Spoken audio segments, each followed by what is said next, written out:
Quisiera leer un texto, Mateo capítulo 11, verso 2. Mateo capítulo 11, verso 2. Dice la palabra de Dios. Y al oír Juan en la cárcel los hechos de Cristo, envió 2 de sus discípulos para preguntarle: ¿eres tú el que habría de venir o esperaremos a otro? Amén. ¿Sí? Esto está hablando de una persona que se llama Juan el Bautista, que lo habían agarrado preso, lo estaban por matar, y él tenía discípulos. Entonces él envía dos. Yo le quiero contar brevemente, en 4 minutos, 5, quién era Juan. Juan era una persona que, para los que no saben, fue un milagro desde el principio. Sus padres eran ancianos y su mamá quedó embarazada. Y no quedó embarazada simplemente porque tuvieron mucha intimidad, por así decirlo. Quedó embarazada porque un ángel le vino a darle una orden de que iba a tener un hijo. O sea que Dios movilizó un ángel para que vaya a su casa, ¿sí? Para darle esa bendición, para que vaya al templo, Y el padre, que se llamaba Zacarías, era un sacerdote, un ministro de Dios, y le tocaba a él hacer el sacrificio, estar ahí ministrando a Dios en el templo, y él le aparece un ángel en el templo y le dice: vas a ser papá. Mire, hermano, que cuando un papá se entera, así tenga 20 años, te quedás.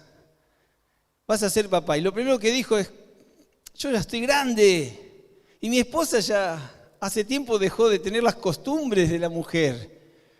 Ya es de edad avanzada, ¿cómo va a ser eso? Entonces el ángel le dice: mirá, porque encima hubo una conversación. Yo siempre le digo a mi esposa: a mí me aparece un ángel en mi pieza y no paro hasta Solano. Sin embargo, una conversación del ángel y le hablaba y le decía lo que va a pasar y esto cómo va a pasar. Entonces, como no creyó, como dudó de la palabra que decía el ángel, mire, si te aparece un ángel vas a dudar. Movilizar un ángel y que Dios te dé la facultad de verlo, ya es grosso. Y de repente que lo estás viendo y hasta que puedas conversar con él, sabés que es un ser espiritual y está hablando con vos y te dice que vas a ser papá, dice: Dios ha escuchado tu oración. Encima no es que le dijo: vas a ser papá porque tengo ganas. Él estaba orando: Señor, no tengo hijos y me encantaría tenerlo. Y me imagino que su esposa Elizabeth decía lo mismo: quiero tener un hijo y me encantaría tenerlo, pero no lo tenemos, soy estéril. Y Dios le concede esa petición. A través de este ángel le dice: vas a tener un hijo, pero porque no creíste te vas a quedar mudo. O sea que él salió del templo. ¿Cómo explica lo que pasó? Che, ¿qué pasó? ¿A quién viste? Nada. Un milagro, que baje un ángel del cielo y hable con una persona para darle un hijo a 2 ancianos, un verdadero milagro. ¿Cuántos dicen amén a esto? ¿Creemos en un Dios de milagro? ¿Creemos en un Dios que hace lo imposible? Mi hermana era estéril y Dios le dio 5 y hasta el 6º. Después le dijimos a mi cuñado: basta. Y esto es así, hermanos. Entonces, ¿cómo el milagro en Juan? Él no es que empieza a crecer y le dice a los padres: papá, llévame a McDonald's, quiero una película en el cine, quiero ir al bule. No, él crece totalmente en un terreno hostil. No se viste de la mejor manera, no usa jean, ni zapatillas Nike, ni nada de eso. Él con pieles de animales. Juan es una persona que toda su vida fue un milagro. Ese milagro tan grande de que cuando María va a visitar a Elizabeth, que era la madre de Juan, dice: el vientre, se movió en el vientre, saltó el bebé, fue lleno del Espíritu Santo. ¿Por qué? Porque había un milagro constantemente en la vida de Juan. Y no solamente eso, era familia de Jesús. Eran familia, eran primos, lejanos, cercanos, eran primos. Y así fue creciendo la vida de Juan. Y Juan quedó en el desierto y se preparó y trabajó ahí. Y Dios le comenzó a hablar y a decirle, vos tenés esta tarea, tenés que preparar el camino de Jesús. No hay tiempo para dedicarte a otras cosas. Pero me imagino, Juan, no voy a tener esposa. Y no. Pero estás preparado para esto, te llamé, sos un milagro y tengo un ministerio y tengo algo que darte. A veces nos hacemos preguntas, ¿qué tiene Dios para mí? Seguí esperando, pero a la vez ponete en acción porque Dios siempre tiene algo que hacer con aquellos que le dicen, heme aquí. ¿Cuánto dicen amén? Entonces, siempre fue un milagro. Ahora después sale a predicar y sale a bautizar. Una persona que se crió en el desierto y que se vestía con pieles y que comía langostas silvestres, ¿cómo será su aspecto? ¿Usted se puso a pensar? ¿Será así lindo como yo? Nah. Es un chiste igual. ¿Cómo será su aspecto? ¿Usted le creería? Si viene a hablarle a una persona así, ¿le creería? Si viene un pastor bien vestido y le da una palabra de Dios a usted, usted cree, lo recibe. Pero si viene un indigente y le da la misma palabra, ¿lo creería? Porque las cosas no pasan por lo que vemos nosotros, sino por lo que irradiamos de lo que tenemos dentro. Y Juan no tenía mucha pinta que digamos. Sin embargo, él dijo, cuando lo vio a Jesús, dijo, miren muchachos, el que viene ahí, ese es el Cordero de Dios. Ese es el que quita el pecado del mundo. Así que las personas que aún no han recibido a Cristo, en esta noche tenés la oportunidad, Dios te la está dando para que vos puedas decir también, este es el Cordero de Dios que quita mi pecado y me da salvación, como decíamos en la canción. ¿Cuánto dicen amén? Entonces vemos que Juan siempre fue un milagro en su vida, en todos los aspectos. Y era familiar de Jesús, pero no se conocían. Jesús entonces, comenzaba a predicar y Juan estaba en otro costado diciendo, ese es el Hijo de Dios, ese es el Hijo de Dios, ese es el que fue escrito, Él es el Cristo, Él daba testimonio. Ahora esa persona un día, como el texto que leímos, le dice a sus discípulos, muchachos, yo estoy preso, vayan a preguntarle a Jesús si es Él el que habría de venir o tenemos que esperar a otro. ¿Cómo es que hace unos días dijiste, este es el Cristo, este es el Hijo de Dios, y ahora estás diciendo, anda a preguntarle si realmente es Él? Y yo digo, entre mí solo decía, Señor, si Él necesitó con todo eso, con toda la chapa que tenía, con toda la experiencia que tenía, la experiencia enorme con Dios, porque Él dijo, el que me envió a bautizar me dijo esto. O sea que Dios mismo le dijo, anda a bautizar. Tenía un trato con Dios tremendo. Y sin embargo, parecería que en ese momento duda. Y Él necesita humillarse también. Humillarse en el sentido de que no me molesta, no me siento mal de que mis discípulos cuando van hacia Jesús vayan diciendo, ¿qué le pasa a Juan? Él anunció que Jesús era el que venía y ahora nos manda a Jesús a preguntarle si es Él o tenemos que esperar a otro. ¿Qué le está pasando a Juan? Sé que es un momento difícil, pero a Juan no le molestó que piensen eso de Él. No le molestó que digan, epa, ¿qué pasó con Él? Era tan león y sin embargo se convirtió en algo tan pequeño. Si Juan necesitó humillarse con toda la chapa que tenía y los milagros encima y la experiencia que tenía, ¿cuánto más nosotros, hermanos? ¿Cuánto más nosotros? Juan tenía todo y sin embargo necesitó humillarse. Yo cuando acepté al Señor, había un hermano que, esto es una anécdota real, me pasó a mí, había unos hermanos que contaban y yo decía, ¿será que yo quiero tener una experiencia grosa con el Señor? Y yo, Horacio me conoce cuando yo acepté al Señor, Él fue uno de los que me conoció al principio cuando acepté al Señor. Y yo escuchaba en el tiempo ese, en los 90, estoy hablando de los 90. Un hermano contaba, ¿sabe qué? Vino a robarme una persona y cuando me estaba por robar, había un ángel atrás de él y los ladrones huyeron, dice. Y yo decía, ¡fa! ¡Qué bueno! Yo quiero mi ángel, decía. Yo quiero el mío. Y yo siempre le decía al Señor, el Señor me dijo que el ángel acamparía alrededor mío para defenderme, pero yo quería que se manifieste, yo quería verlo. Quería que alguien me salga y que el ángel... Y después otro hermano cuenta, sabe que me pasó esto y no sé qué vieron, dice, pero se asustaron mirando para arriba y corrieron. Y este hermano contaba eso y yo decía, yo quiero mi ángel. Y le decía al Señor, dame mi ángel. Yo quiero que mi ángel se manifieste. Si dice la palabra que acamparía alrededor mío, quiero que esté ahí. Entonces un día fuimos al instituto bíblico, tenía 5 o 6 meses de cristiano, y fui al instituto bíblico y cuando volvía me fui con uno que tenía 2 meses, entonces yo era el maestro. Yo 5, él 2. Entonces yo le iba enseñando, le iba hablando, era un maestro de la palabra que no sabía nada, pero me hacía el que sabía. Iba enseñándole, le iba hablando, ¿sabés? La fe. Y él, no, porque vos el otro me decía, y bueno, pero yo, no, vos tenés que... Y estaba ahí, y hablando, veníamos en ese tiempo, no había colectivos. Entonces veníamos caminando a las 10 de la noche, 11, y de repente veo que 4 o 5 pibes se paran así en la calle como que nos están esperando.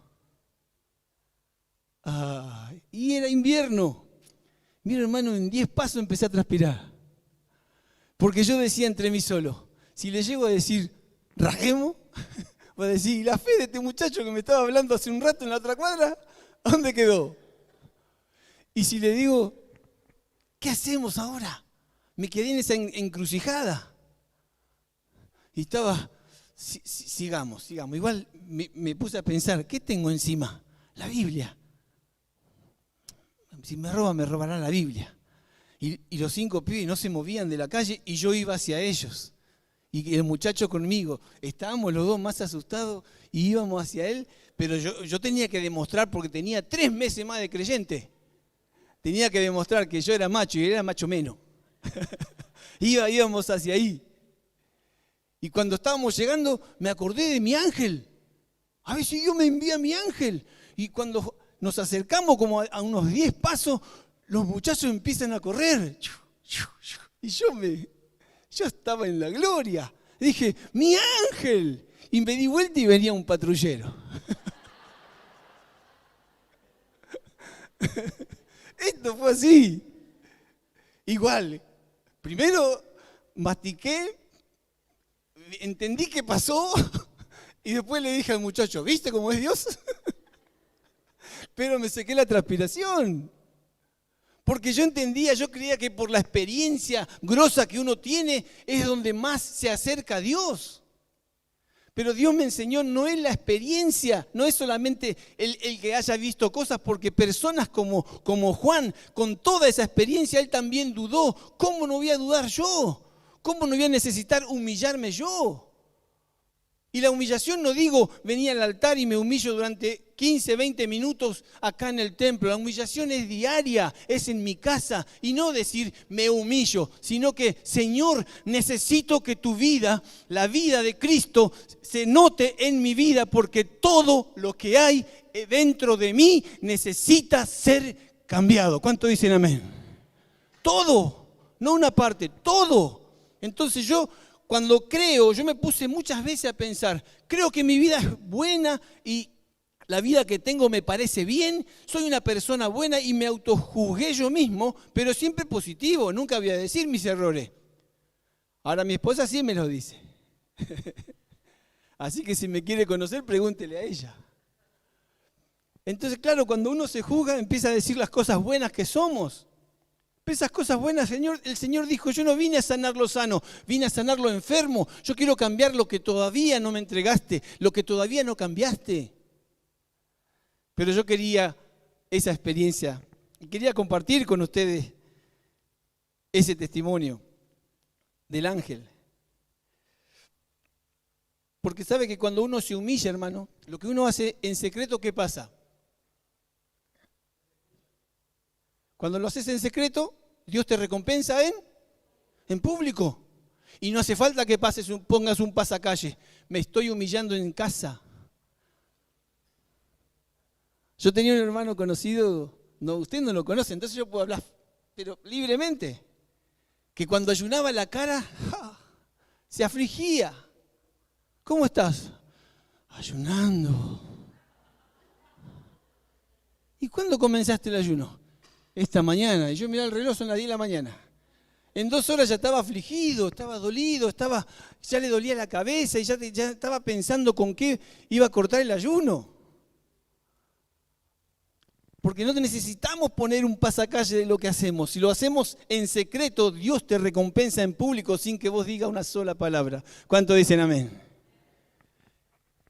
Entonces necesitamos esa humillación. Mire ¿por qué, hermano, necesitamos la humillación? Porque necesitamos irradiar lo que decimos, o si no son solo palabras. La Biblia dice que Jesús dijo, mi palabra es espíritu y es vida. ¿Sí? Las 3 cosas. Yo tengo que lograr que eso produzca, no solamente quedarme en palabras, sino que tiene que irradiar lo que hablo. ¿Para qué? Para que sea espíritu. El espíritu entra a donde yo no entro. ¿Amén? Y para que produzca vida. En lo que estaba muerto, esta mano servía para tocar lo ajeno, pero cuando entra vida en mi mano, ¿qué pasa? Comienzo a bendecir, a orar por los enfermos. Lo que antes no servía, ahora sirve. ¿Cuánto dicen amén? Y así es en todo. Entonces necesitamos irradiar lo que hablamos. Tiene que haber espíritu y tiene que haber vida en lo que decimos. Y para eso, hermanos, necesitamos una humillación. Si yo estoy peleado con mi familia o con un hermano y estoy predicando acá, a usted no le va a llegar nada. Van a ser solo palabras, lindas palabras, pero no irradia. Y no lo digo por los cantantes, pero si yo cantara, usted no sabe cómo canto. No tiene ni idea. Si yo canto, se van todos. A comparación de ellos, no. Dios me dijo a mí, yo a vos no te di voz para cantar. Gracias, Señor. Le dije, ya está. Pero si yo cantara y canto y tengo problemas con mis hermanos y canto, no irradio, aunque cante lindo, aunque ejecute lindo el instrumento, aunque haga lo que haga, porque no depende de cuánto haga, sino cuánto Él hace en mí. ¿Cuánto dicen amén? No depende de cuánto haga, depende de cuánto Él hace en mí. Y yo soy muy preciso en esto. Si yo en enero era de una manera, en diciembre tengo que ser de otra. Dios tiene que haber hecho algo en mi vida en esos 12 meses. Pero si sigo siendo el mismo, ¿qué hizo Dios? Él fracasa, Él no fracasa. Somos nosotros los que no permitimos que Él cumpla su ministerio en mi vida. Que Él logre hacer en mí lo que Él quiere hacer. Y entonces cuando Él comienza a hacer, ¿y cómo entra? ¿Cómo comienza a hacer? Señor, yo me humillo. Porque yo soy inútil para esto. La mente que tengo piensa cosas malas. El corazón que tengo es más engañoso que yo. Mis piernas me llevan a hacer el mal y mis manos uso para la violencia. Es un decir, hermano, alegoría lo que estoy poniendo. Mis ojos miran lo que no debe. Y a veces veo cosas que no debo. Y a veces escribo cosas que no debo escribir. Y después lo borro para que nadie vea lo que hice. Pero quiero decirte, querido hermano, para irradiar, hermanita, para irradiar tenemos que ser puros. Tenemos que saber que Dios nos está mirando. El temor de Dios se maneja de esa manera. No cuando no nos ven los hermanos, cuando Dios te está mirando siempre. Amén. Por eso necesitamos irradiar que la vida de Él. Hay una película que se llama El Justiciero. Yo sé que ninguno de ustedes la vio. El Justiciero, no la vio ninguno. ¿Nadie la vio? Levante la mano quien la vio, El Justiciero. ¿Quién era el actor? Denzel Washington. En una escena de la película habla con un ruso. Y el ruso intenta mostrarle a él qué tipo de persona es él, despiadado, asesino, que no tiene sentimientos. Y Denzel Washington le empieza a describir lo que es ese hombre. Y lo miserable, la vida miserable que llevó y lo despreciable que fue. Mientras que él esperaba que le digan qué terrible que sos, qué asesino, él le da, y cuando termina la frase le dice, ¿qué ves cuando me ves? Y la pregunta es, Señor, ¿qué ves vos en mí cuando me ves? Porque Denzel Washington en esa película con un guión, él pudo decir todo lo que le escribieron y le describía a la persona. La persona esperaba que le digan realmente cómo me conocés, cómo sabés lo que realmente soy y lo que puedo ser capaz. Sin embargo, él le describió la vida miserable que había llevado. Y Dios, nosotros podemos decir, Señor, vengo a tu presencia, vengo a predicar, a cantar, a servirte, a tocar un instrumento, a ayudar, a lo que sea. Pero ¿cómo me está viendo Dios? De la manera que Él me está viendo, quiere que ustedes me vean. De la manera que Dios me ve, la gente me tiene que ver. ¿Cuántos dicen amén? Entonces, vemos que, ¿qué ves cuando me ves? ¿Ves la obra de Dios trabajando en mi vida? ¿O todavía me siguen viendo a Carlos? Si todavía siguen viendo a Carlos, me falta mucho y tengo que seguir a arrancar de cero de nuevo, ni siquiera comencé los cimientos. Pero si ves la obra de Dios, entonces ahí estás viendo lo que Dios quiere que veas. Amén. Por eso a veces vemos errores en las personas y los juzgamos. Yo soy uno y los juzgamos. Pero no sabemos el proceso que Dios está haciendo en esa vida. Y no sabemos, quizás va más avanzada su obra que la mía. Quizás mientras a mí pegan un ladrillo, en ellos ya levantaron una pared. Pero como no se ve, juzgamos, nos apresuramos. Decía Robert el fin de pasado, hablaba sobre, ¿van a hablar cosas de nosotros mintiendo? Sí. ¿Van a hablar mal de vos mintiendo? Sí. ¿Y sabe qué dice la Biblia? Gozate. No dice que salte de alegría. Yo estudié la palabra gozar en ese texto y está diciendo, acepto aunque no me guste. La traducción dice, acepto aunque no me guste. Porque cuando Pedro sale, que le dieron como 40 latigazos, le rompieron toda la espalda con Juan y salieron gozosos, dice, porque nos tuvo por digno de sufrir por su causa. ¿Quién sale contento con la espalda rota? No era el gozo ese de alegría, qué lindo que me peguen. No, ni Jesús lo hizo. Jesús lo sufrió. Entonces los discípulos cuando le pegaron, salieron gozosos, aceptando, aunque no me guste, aunque me duela, lo acepto porque lo hago por ti, porque te amo, Señor, porque salvaste mi vida y de alguna manera vengo a agradecerte de este modo. ¿Cuántos dicen amén? Por eso la palabra de Dios siempre nos enseña de que no es solamente palabras. Tenés que irradiar, comencé a irradiar. Señor, si yo digo, hace esto, me encantaría hacerlo primero. Yo jamás le voy a decir al púlpito que usted haga lo que yo no estoy haciendo, porque no tiene peso. Y lo que tenemos que lograr es que tenga peso, ¿sí?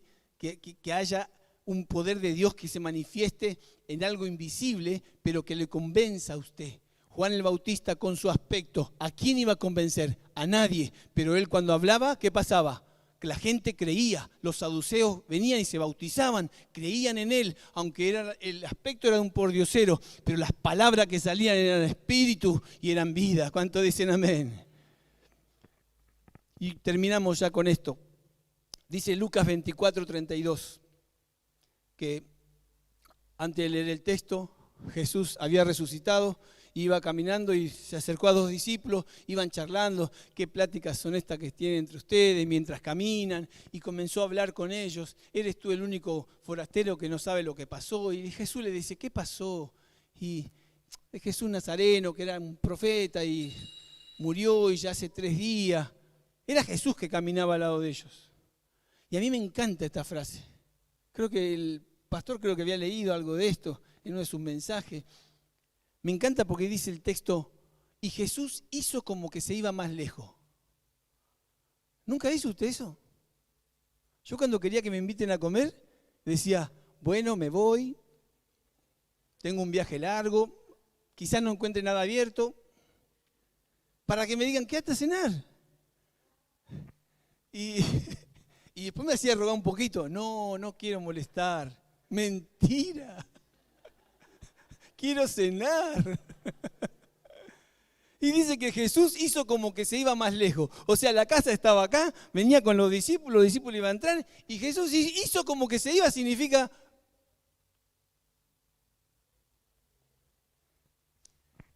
Y le dijo, quédate en casa. Ya llegó la noche, ¿a dónde vas a ir? Ven a comer con nosotros. Entonces él entra, empieza a hablar, parten el pan, los ojos de ellos fueron abiertos porque no lo conocieron y él desaparece. Y cuando desaparece dice, ¿no ardía nuestro corazón cuando nos enseñaba las Escrituras? ¿No ardía nuestro corazón cuando nos hablaba? ¿Por qué? Porque la palabra, no solamente la palabra, era espíritu y era vida. ¿Cuántos dicen amén? Por eso tenemos que irradiar, hermano. Proponételo, luchemos por esto, de acá a fin de año. Hermanos, si no ganás a nadie, nadie quiere hablar con vos del Evangelio, nadie quiere hablar con vos ni siquiera de algún tema, algo está pasando. Con mi esposa siempre decimos, si yo soy un árbol y no hay un pajarito que viene a hacer nido en mi árbol, es por algo, o estoy lleno de espinas, o no es un árbol que tenga ramas para sostener un nido. Si una persona que tiene calor no quiere venir debajo de mi sombra, yo siendo un árbol, algo es, algo pasa. Porque el Evangelio produce, la palabra de Dios produce, el que viene enfermo es sanado, el que viene dolido es cicatrizado, el que viene con la lengua en el piso es levantado. El Evangelio del Señor, cuando comienzas a hablar, irradia fe, irradia fortaleza, irradia amor. ¿Cuántos dicen amén, hermanos? Entonces cuando vos irradiás todo eso, eso tiene que producir, tiene que funcionar. Es imposible que no funcione, pero si no, nadie se quiere acercar a mí, ay, nadie quiere hablar conmigo, nadie quiere... Y bueno, son todos una persona, las personas lamentablemente son todas malas, son todas cascarrabia. ¿Seguro? Yo una vez le dije a mi esposa esto, no sé qué le pasa a todos ellos. Piensan totalmente distinto. Solo yo pienso bien. Y mi esposa me miró. ¿Estás seguro? Hermanos, el Evangelio cuando irradia, uno quiere venir a estar con vos, quiere hablar con vos. Se siente bien al lado tuyo. Cuando vienen a la iglesia sienten el calor de Dios. Hay algo que se irradia, algo que sale. Cuando abrazamos a un hermano no lo hacemos porque tenemos ganas de mostrar algo. No. Es el amor de Cristo que sale a través de vos. ¿Cuántos dicen amén?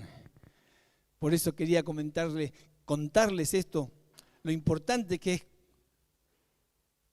cuando en vez de pensar cuánto debo hacer, pienso primero cuánto tiene que hacer Él en mí. Amén. ¿Sí? Vamos a ponernos de pie.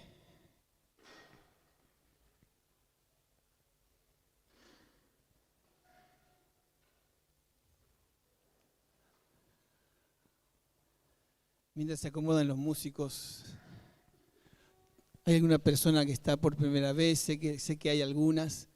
¿Y te gustaría recibir a Cristo en tu corazón en esta noche? ¿Te gustaría que Él entre en tu vida y comience a irradiar la fe que tienen toda esta gente que te rodea? ¿Te gustaría tener una experiencia con el Señor? ¿Sabes que Juan el Bautista dijo, vayan, pregúntenle? Y no solamente pregúntenle, conózcanlo ustedes también, tengan su propia experiencia. Ustedes como discípulos, un buen líder hace eso. Cuando yo voy terminando mi carrera, hay otro que comienza. Por eso Él dijo, es necesario que yo mengüe y que Él crezca. Así que si hay alguna persona, todos te vamos a ayudar a hacer una pequeña oración juntos. ¿Te gustaría recibir al Señor? ¿Te gustaría? Ahí como estás, ahí en tu lugar, no te voy a molestar. Cerrá tus ojos y toda la iglesia vamos a apoyarlo a esos que van a recibir al Señor. Aquellos que han venido por primera vez. Repita conmigo toda la iglesia para ayudarlos, para que no se sientan solos y solas. Señor Jesús, creo en ti y te recibo como mi Señor, como mi Salvador. Perdona mis pecados. Lávame en tu preciosa sangre. Hazme nueva criatura y anota mi nombre en el libro de la vida. Gracias, Padre. Ahora soy, todos juntos, tu hijo, tu hija, por tu gran amor. Amén y amén. Bendito sea el nombre del Señor.